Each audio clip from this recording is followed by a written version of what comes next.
готовлю.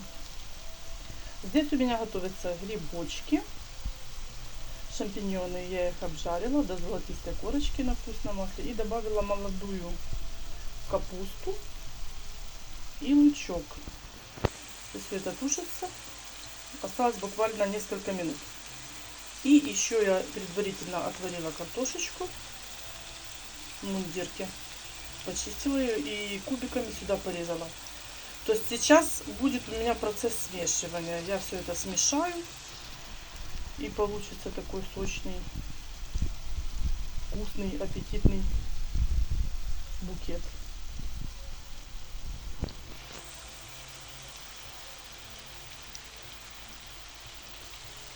Такое вот весеннее блюдо.